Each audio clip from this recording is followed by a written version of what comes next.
Shri doctor DY. Patil यांचं दुःखद निधन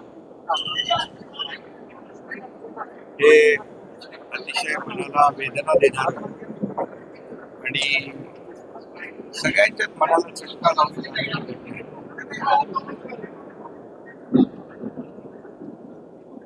त्यांनी आपल्या आयुष्यामध्ये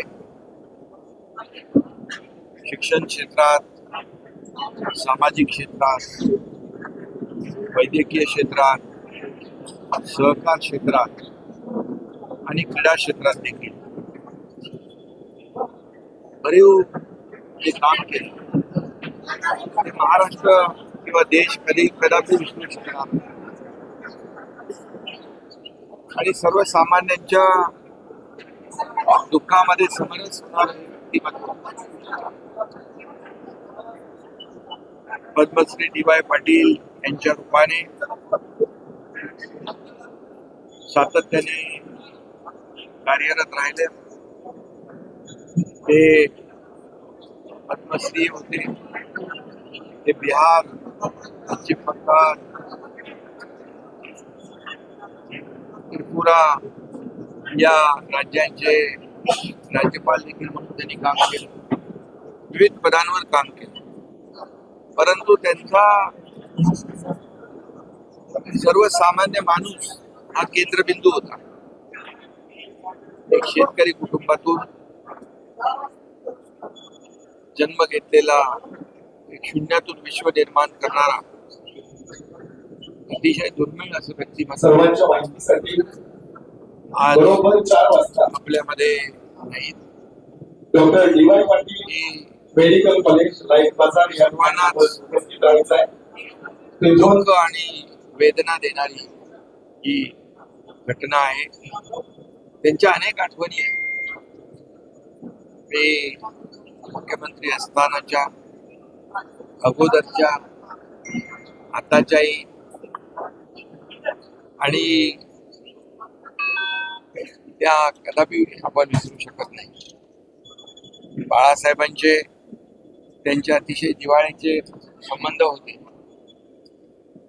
आम्हाला आठवत आहे की मुंबईमध्ये एक मेडिकल कॉलेज जेव्हा सुरू झालं त्यावेळेस मेडिकल कॉलेजला एक हॉस्पिटल पाहिजे अटॅच. बाळासाहेबांनी तात्काळ हे कॉलेज माझं आहे, आपलं आहे, आपल्या परिवारातलं, त्या भावनाने त्याला तात्काळ मंजुरी दिली. अशा अनेक घटना आहेत. सर्वांशी त्यांचे चांगले संबंध स्वरूपाचे होते. एक अजातशत्रू म्हणून त्यांनी या महाराष्ट्रात, देशात काम केलं. मला देखील त्यांच्या डी.वाय. पाटील कॉलेजमधून डॉक्टरेट देण्याचं काम त्यांनी केलं हे मी कदापि विसरू शकत नाही. खासदार श्रीकांत शिंदे डॉक्टर झाला, डी.वाय. पाटील हे देखील मला विसरता येईल. आणि म्हणून एक शिक्षण महर्षी आपल्या नाहीत, खऱ्या अर्थाने एक अजातशत्रू लोकनेता हरपलेला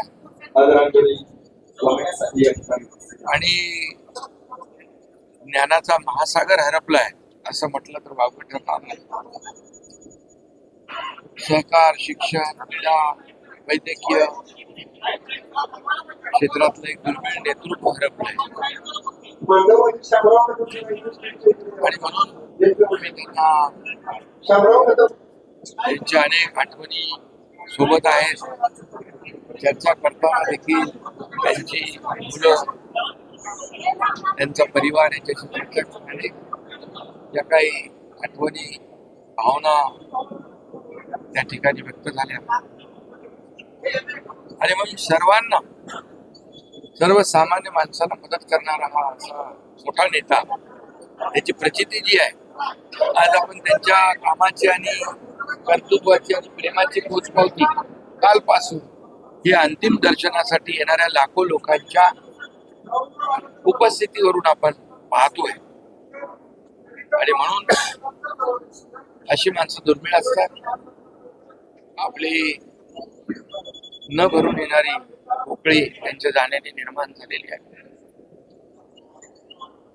त्यांचं नेहमी एक वाक्य मला आठवतं, सर्वांना विनंती आहे स्वप्न पाहताना मोठी स्वप्न पहा, काही परंतु ते स्वतःच्या फायद्यासाठी नाही तर सर्वसामान्य लोकांच्या जनतेसाठी फायद्यासाठी.